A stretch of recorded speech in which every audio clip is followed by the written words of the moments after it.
Hello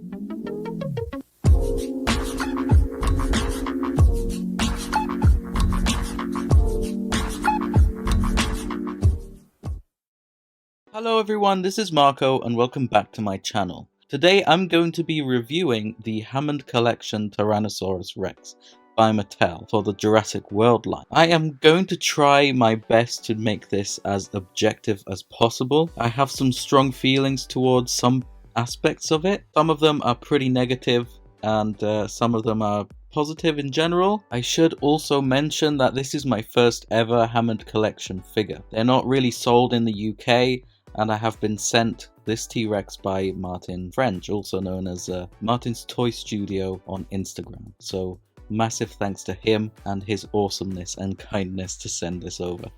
The closest thing that I've ever reviewed to a Hammond Collection figure is Amber Collection figures. And I had mostly negative thoughts towards those, mainly towards quality control and sculpt accuracy. So I'm really interested to see what I will think about these newer ones compared to the Amber Collection ones, as they're pretty much meant to be the same thing, catered towards collectors, but these are in a smaller scale. Amber Collection ones were supposed to be 1/6, I believe, but these are 1/18, which is the same scale as the mainline stuff, which is really interesting. I suspect they did this because it would have been way too expensive to make a articulated and like premium version of a T-Rex, like of bigger carnivores and bigger figures, bigger dinosaurs in a 1/6 scale. A 1/6 dinosaur or T-Rex would actually be in the same size as the super colossal T-Rex. That's pretty expensive as it is, but now imagine putting articulation and premium art decos over it. It would be way too expensive, and they wouldn't sell many because of the size, so it makes sense to actually transition to a smaller scale for these types of figures. It also gives Mattel the chance to explore more species from the films and deliver more quality for less cost. My first impressions of it were pretty positive, then they quickly turned into negative, and now they are really positive. That's due to a few reasons, which I'll get into soon. Let's start with the box design. The box design is pretty much your standard for the Hammond Collection. As I have not reviewed Hammond Collection figures yet, I'm going to go in depth with this. It is a packaging that is premium, let's say. It is catered towards adult collectors or collectors in general. It has a more serious look to it rather than the classic Jurassic World, Fallen Kingdom and Dominion, all of that mainline stuff.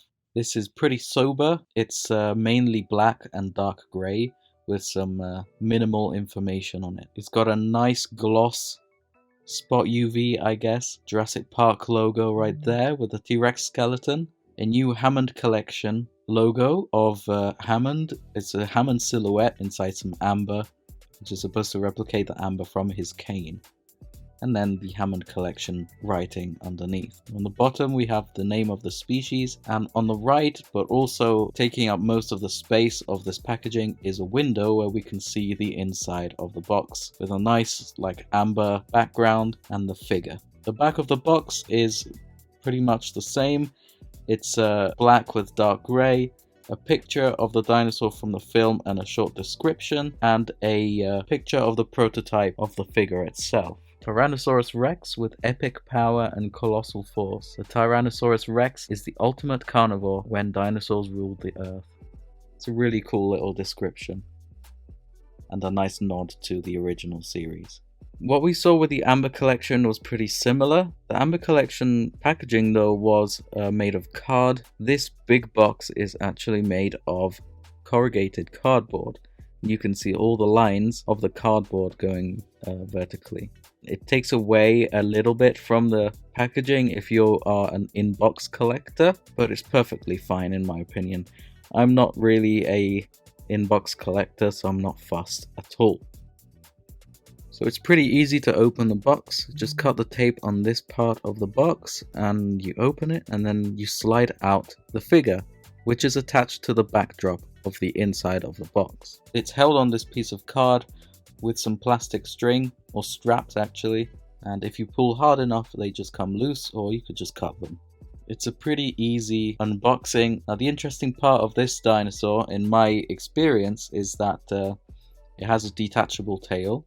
They've actually given it a longer tail than all the other Tyrannosaurus releases. Again, what's interesting to me is that the tail is still detachable after you've put it in. I'm not sure if it's designed that way or if it's just my figure. If it is intentional, then I must commend that, because it is a big figure, and if you want to take it apart and put it back in the box, you can certainly do that. Or if you want to put it in a toy box or whatever and use up less space, that is definitely a positive.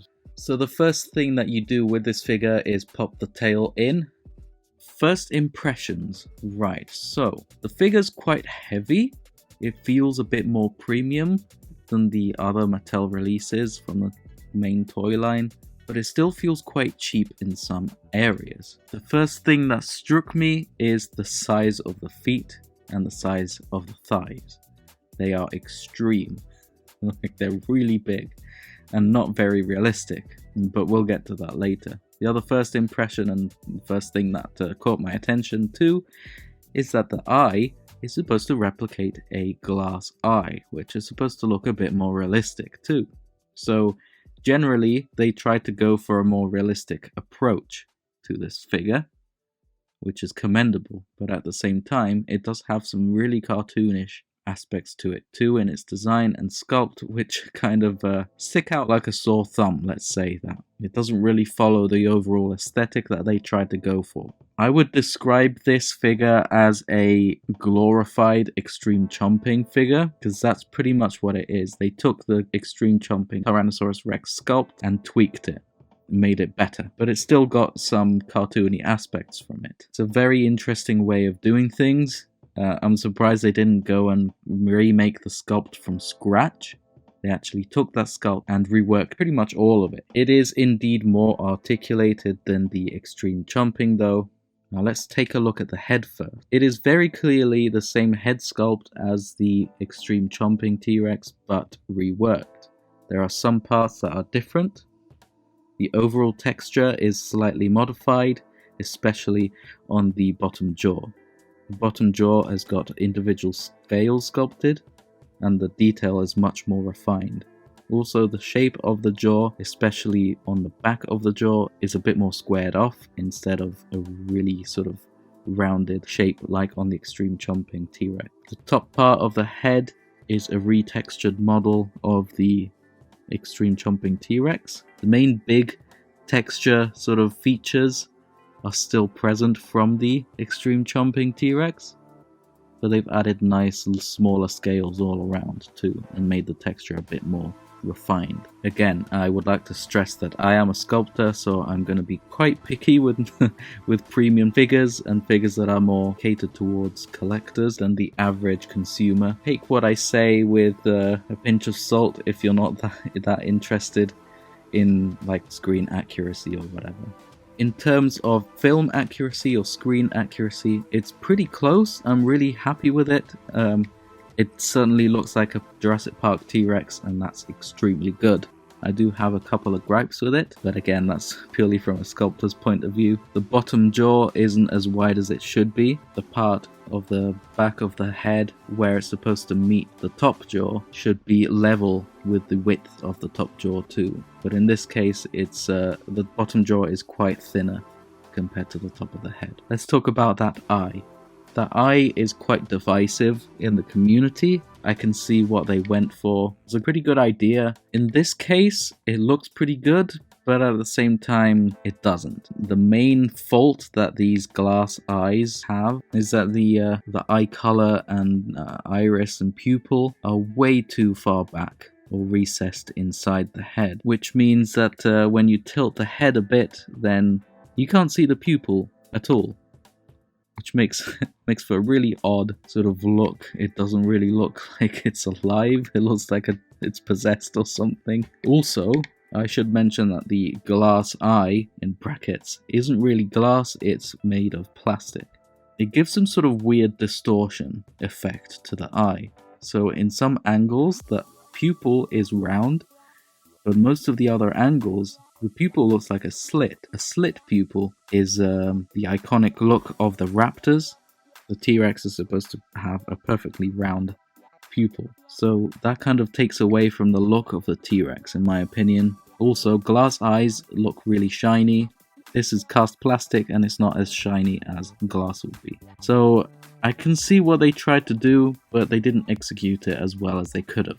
I would like to think that that is a very diplomatic way of putting it. Let's have a look at the inside of the mouth. It's like a dark pink, almost verging towards a purple-ish color. It's mainly hard plastic. The inside of the mouth on the palate part is hard plastic, as well as the back of the throat and the inside part of the lower jaw. That's all hard plastic. The tongue and the skin membranes are actually made of rubber, which is quite interesting too. The tongue is made of rubber, but it's pigmented differently from the rest of the inside of the mouth, which is pretty weird that it doesn't have the same color as the rest of the inside of the mouth. It can be seen as a negative.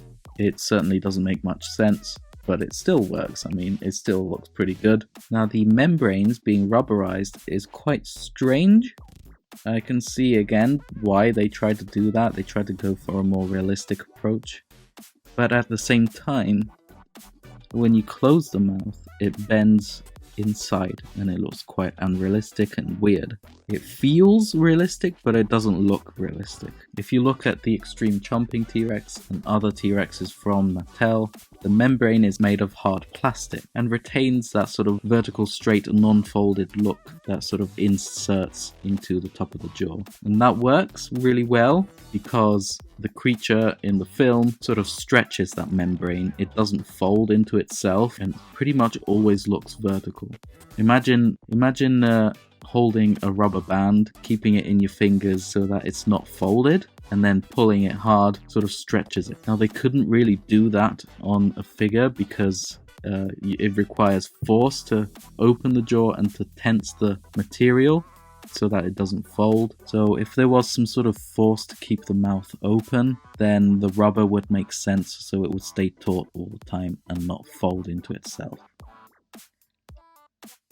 Which is the reason why they gave it limited jaw articulation. It snaps into two positions, or three I should say, so the mouth snaps closed.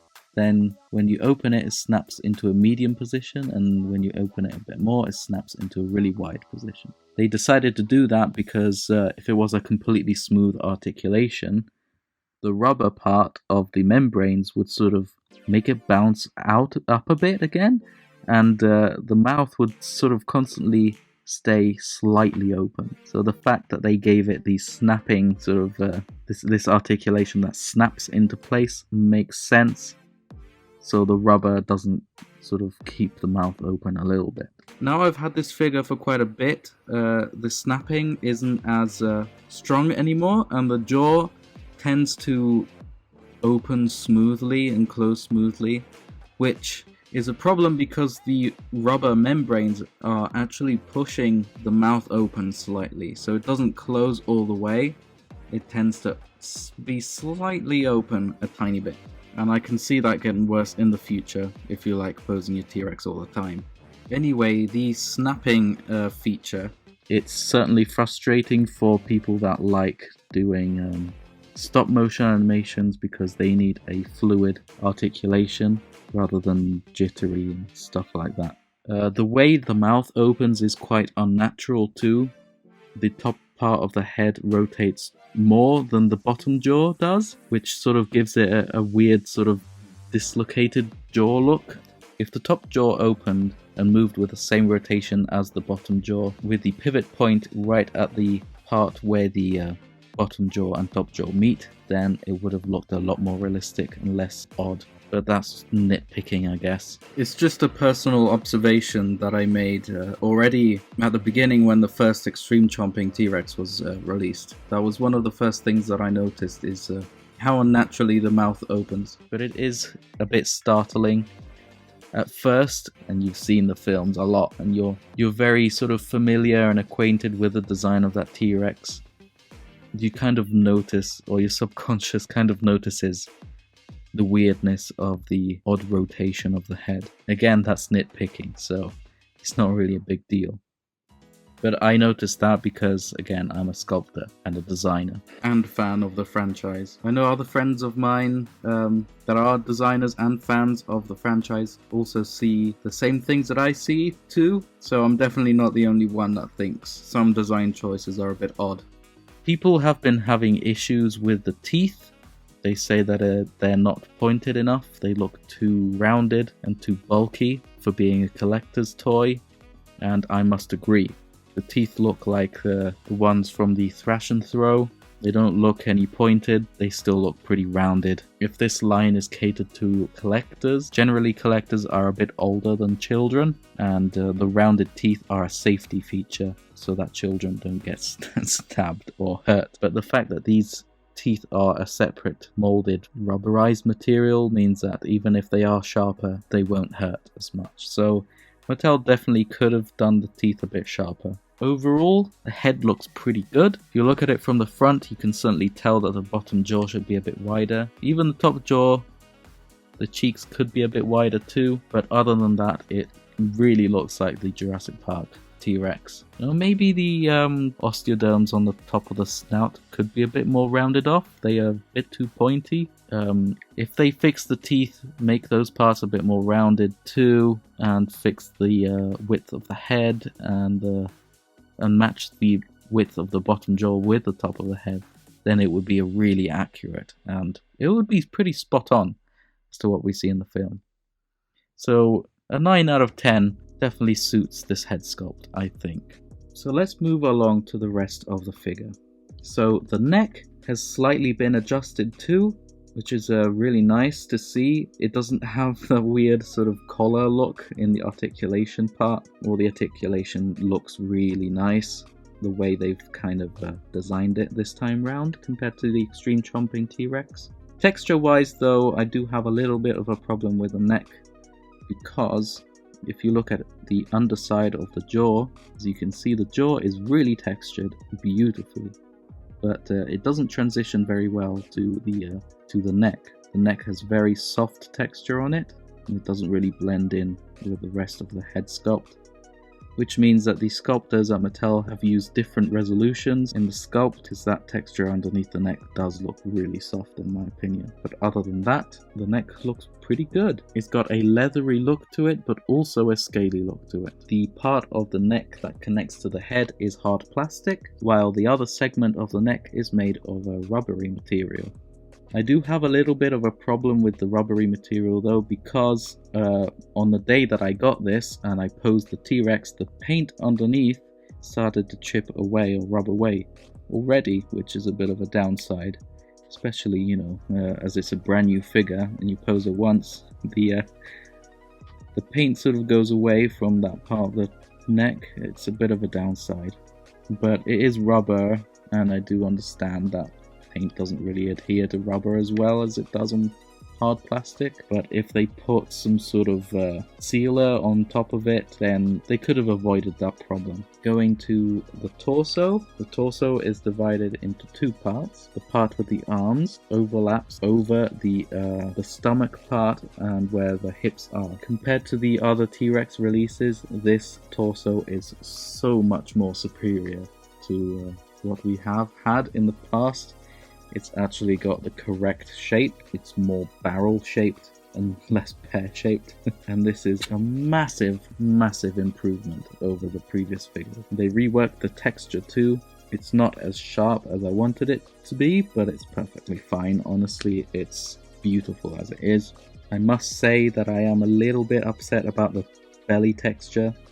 It's not quite as what we see in the film or on the maquettes or whatever. The T-Rex from this franchise has a very, very iconic look to the belly. It's got some crocodilian looking scutes or scales that have quite a, I can't think of the correct word, but it's something along the lines of regular and uniform scaling, symmetrical, while on this T-Rex figure the texture is a bit irregular. What we see in the film is quite unique. Doesn't look quite right on this figure, but they did try.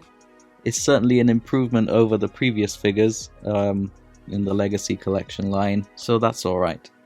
Now, looking at the arms, The arm sculpt's pretty good. It's got a leathery look. There are no scales. It does have scoots on the fingers, but the detail's quite soft on the fingers anyway, so it's quite hard to tell if it's meant to look leathery or scoot-like on the fingers. The bottom part in between the legs is pretty good. The texture on it is really nice. Unfortunately, the seam line's pretty visible. If you run your finger over it, it feels quite sharp. I've actually had a few problems with some of the seam lines with Mattel's figures. They've been quite sharp, and I've actually got a couple of cuts from them too, which definitely is a massive downside in terms of safety. I mean, if you round off the teeth because they're sharp, but then don't think about the seam lines or don't sand them down or whatever, then yeah, that is an issue. Anyway, the texture on the bottom is pretty much perfect. On the rest of the figure, the top of the back looks a bit odd. This T-Rex is supposed to have another kind of iconic look to the top of the hips. There are some larger scales running down the top of the hips, but this figure lacks them, and the texture doesn't really match what we see in the film. But it's okay, it works for what it is, and it's not a super expensive figure, or it's not meant to look super realistic like other figures like Namu or W Dragon or other things like that, so I guess it works for that. Still looks a bit odd, but it's fine. Looking at the legs, I think the legs is the most problematic part of this figure. The thighs are too wide, and the feet are too big. In terms of realism and anatomy, they are kind of ridiculous, to put it bluntly. They're way too stylized and cartoony for what this figure is meant to be. The musculature on the thighs is too big. The texture's alright. I would say that the calf is pretty good too. The scoots on the foot are a bit too big, and the foot looks generally stretched. Like, it looks really long, and that's what they do. They sculpt the figures sort of alright, and then they stretch the parts that they want to be bigger for some reason. I guess they wanted to go the safe route to be able to make the figure stand, but it really doesn't need these big feet. I have proved it by making smaller feet. I will show the modifications at the end of the video and probably make a separate video on how I modified this figure to make it look much better, much nicer. But these feet are horrendous. I really don't like them at all. My figure came with a loose right leg, just like the Giganotosaurus did. It's still quite loose even after the modifications, but it doesn't pop off, and it still stays in place. But I'll talk about the articulation later on in the video. The tail is quite round. The base of the tail is pretty much a circle, which is inaccurate. They could have gone the same route as the torso. The torso isn't a complete circle if you look at it from the front. There is something really strange that manufacturers like adding to dinosaur figures, and that is the ability to be able to twist the tail round, which is unnatural. And to be able to do that, Mattel designed the tail so that it does have a rounded shape, so it's possible to twist the tail, which is really odd. It should be much flatter than how it does height-wise. A good example of this is the superposable Indoraptor's tail. It doesn't twist. It's not a big deal, but I don't understand that as much. Why would you want to make the tail twist when it already has so much more articulation everywhere? Why go out of your way to modify the sculpt and make it less accurate to accommodate for a posability feature that isn't supposed to be there in the first place? From the top view, this aspect is accentuated by the fact that the shape of the part where the tail begins goes out, and it looks really strange. It doesn't really take away too much from the figure. It's fine. If you want to see how it's done properly, give Jurassic Justin a follow. He makes his sculpts incredibly accurate and articulated. If a fan can do it, then the biggest toy company in the world can definitely do that too. But the tail on this figure is much longer than what we see on the other Tyrannosaurs that Mattel has released, which is great, which means that the figure balances properly, which means that we don't need big feet, but they added them anyway. In nature, a longer tail for a biped dinosaur or a theropod will make the animal balance. That's why the tail is there, so that the animal could balance. It's just basic anatomy and physics understanding. You would say, oh, but birds don't have long tail, they can still balance. Birds have a different structure. Their necks are a lot more bendable or short. You can see birds with long necks usually hold their necks while walking into an S shape, an extreme S shape, and it changes the center of gravity. Also, the bone structure of the legs is different. They've got much shorter thighs and much longer calves to accommodate for the lack of a tail and to shift the center of gravity a bit. Dinosaurs like T-Rex need a longer tail to be able to balance, especially with such a massive head, and Mattel did that. So Mattel, please make the feet smaller, for goodness sake. Paint-wise, the figure's paint is pretty damn good, I must say. For a figure this cheap, I would... well, cheap. It's not cheap, but it's much cheaper than other things, I guess. It's about £60 over here in the UK. If you are lucky to find it somewhere. But the paint job is pretty good. It's got a base orangey brown. It's got a nice dark wash over the whole thing, which is really nice. Over the whole body, I should say. It doesn't have a wash on the head. It's got some dark brown accent colors, like striping on the top, and some darker parts on the thighs, and on the front part of the legs, front part of the arms, around the lips, in the eye socket, on top of the head too. So it's nice detailing. The paint job goes all the way down to the tip of the tail, which is amazing. And we have some lovely counter shading on the underneath of the body that goes all the way down to the top of the tail too. And on the back of the legs, which is great. It's got some dots littered around. They look like paint splashes. I guess it gives more variety.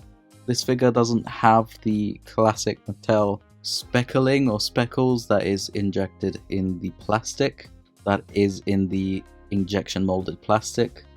Instead, we do have that sort of strange marbling effect that we see on the Giganotosaurus and Therizinosaurus and some of the newer figures that Mattel released, or including the Allosaurus as well.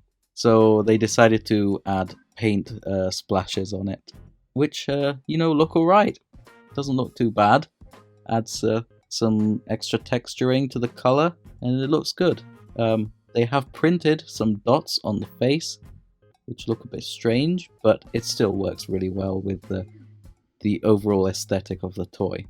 Closing this chapter where we talk about the design of the appearance and the aesthetics, the overall appearance is pretty nice. I would probably give it a 7 or 8 out of 10, maybe a 7.5, purely because of those massive thighs and enormous feet. They're absolutely gigantic. And that takes away a lot from the figure, in my opinion. Other points are taken away slightly, like point of a point, for the roundness of the base of the tail, and that's pretty much. And also the texture of the underbelly, but it's a very little thing. So yes, a 7.5 out of 10 I would give it. Maybe an 8 at a stretch. I would say it's probably the best looking T-Rex in the whole toy line ever, including Kenner. It's probably about as aesthetically appealing as the Thrasher T-Rex, I would say. Now let's talk about the articulation. I've had a few problems with this. So I decided to review this figure not straight away out of the box. I decided to review it after some posing. I recorded the footage that you can see right now on screen on the next day after I opened the box. There are some issues straight away, which is consistent with other people's experiences too. So it is a problem that Mattel is facing, and I hope that they fix soon. It is a problem that has been quite common with other releases they have done too. Those problems are looseness in the joints and squeakiness of the joints. Like extreme squeakiness in the joints. Really loud. So, my T-Rex unfortunately can't pose properly at the torso. It always flops down a bit. It did kind of keep the pose a bit at the beginning, but then after posing it a couple of times, it does get pretty loose and it's super squeaky. So that is a downside. Since then, I have modified the figure and it's got much better joints and stiffer joints, and that has fixed the figure in my opinion, but I'll talk about that later. The joints in the knees, the double jointed knees are pretty strange, but they work fine. The problem I have is the joints in the ankles.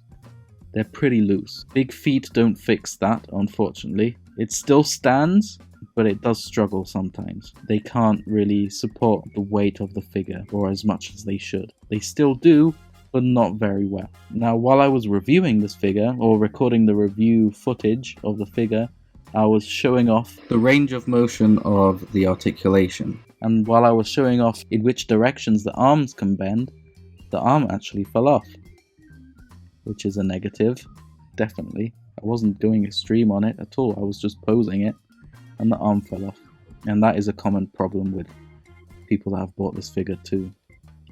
So Mattel really needs to sort out their quality control with the articulation. I'll talk about quality control later. Let's carry on with the articulation. As stated earlier, it's got a posable jaw. Both the top part of the head and the bottom jaw can pose. The first segment of the neck can be moved up, down and twisted as well, and moved side to side. Same goes with the second joint on the neck. The torso can't be twisted at all, but it can be posed up and down and side to side if the joint allows you to pose it without flopping. The hips are quite loose, especially on my T-Rex. One leg is pretty loose, but it does swivel in and out like the more expensive Mattel figures. The knee is double jointed. The ankle can be swiveled around. The tail is actually divided into two segments. There's a harder plastic one, which is where the main joint is that connects to the main body, and a more rubberized part that goes from that harder plastic bit way down to the tip of the tail. Now the rubberized part is articulated too. It's connected to the harder part of the plastic with another joint, a ball joint that can twist too. But the tail itself feels quite Kenner-like, and I love it. It's rubberized, it can be bent, it's divided into segments inside, and these segments are connected via some sort of wire, I think. So you can bend the tail won't curve properly though. It will bend in different segments, but it will keep that position. I'm not sure if the segments are connected with some joints, with some ball joints inside, or if it is actually a wire inside. Nonetheless, it's really fascinating how they've done that, and it works pretty well for the figure. Okay, so in terms of quality control, there are a few issues. As I stated before, the arm can pop off. Some joints are really loose and really squeaky, but I have a couple more that I've experienced myself, and some pictures from someone that has contacted me on Facebook and sent me pictures of their T-Rex. Unfortunately, they've got a pretty bad T-Rex toy. I'll delve into that later. What I'll show you first is the joints on my T-Rex are a bit strange. As you can see, the joints don't really line up or match up where they're supposed to go in the legs. It's not everywhere, just in some points. It also happens in the arms too. They cut the plastic in the wrong spot. It's not aligned properly. It doesn't really interfere too much with the figure, but when standing it in a neutral pose, it doesn't quite line up properly. It doesn't look like it's completely neutral. It looks like it's got a bandy leg or something. But that's really nitpicky. Now the big problem that I've been sent by a follower of mine is this. I'll show you the picture right now. They painted a part of the tail, a segment of the tail, completely the wrong way round, and decided that it was perfectly fine to sell as it was. So they saw that, they saw no problem with it, and just stuck it in the box and sold it. Unfortunately, they weren't able to give him a replacement because everywhere is out of stock, even Mattel themselves. So he had to end up fixing it himself and repainting it, which isn't ideal. Hopefully he got a refund for it. For that, I'm not sure. But as you can see, quality control issues are still persistent. They're carried along from the Amber Collection line. As you can recall, some Raptors had some pretty serious issues in terms of quality control. There's always new quality control issues and some old ones, like the squeakiness of the joints and the looseness of joints. Other than that, this is a really decent figure. Honestly, it is my favorite T-Rex that we've ever gotten from the franchise. And after the modifications I've done, it is certainly my favorite T-Rex ever. It might sound like I'm really sort of hating on them or criticizing them a lot. I really am not. I love Mattel's figures. I have bought loads of them, not because I'm a fan of the franchise, but genuinely because they are pretty good figures. What I would like to stress again is that this is all criticism from a sculptor's and designer's point of view. I know that they can do better, and I think they know they can do better too, but decide to not put as much effort in as fans or other designers would put into this project. And it shows sometimes, which is really unfortunate. Don't get me wrong, this stuff is so much better than Hasbro's. This is like on another level. But we're just so close to getting them right that it's just more frustrating for us that they are a bit off. You know, it's almost there. Come on, Mattel, you can do it. We believe in you. You can get it right. So in terms of modifications, I made some smaller feet for it, and I also modified the thighs. I completely resculpted the thighs by hand using Milliput and then painting over it. For the feet, I designed those on Nomad Sculpt on my iPad Pro, and then 3D printed them with my Elegoo Mars 2. I have put an STL file to download on my Etsy shop. If you want to print it yourself, you can do that. I will offer some painted and printed versions of these feet too at some point on my shop, so follow my shop if you want if you're interested in that. But yeah, as you can see, this thing can stand perfectly with smaller feet. Mattel have actually released the Tyrannosaurus with smaller feet, and that thing stands beautifully, and it looks so much nicer. Going back to my Rex, it looks so much better with thinner thighs too. It was a bit obnoxious before, but I think it looks much better, a lot more natural and more realistic, and more in line with Mattel's vision of this T-Rex. Please let me know what you think in the comment section down below. I will upload a video with the replacement feet and a tutorial on how to swap them over. So thanks so much for watching. I hope you have a very nice rest of the day, and I'll catch you in the next one. Bye! I would like to give a massive thank you to all of my Patreons. Seriously guys, your support really does mean the world to me, as it helps me do what I love for you. You help me buy materials, and most of all, you give me a helping hand with improving the quality of the content of my videos. Even if it's just a small donation, every little helps.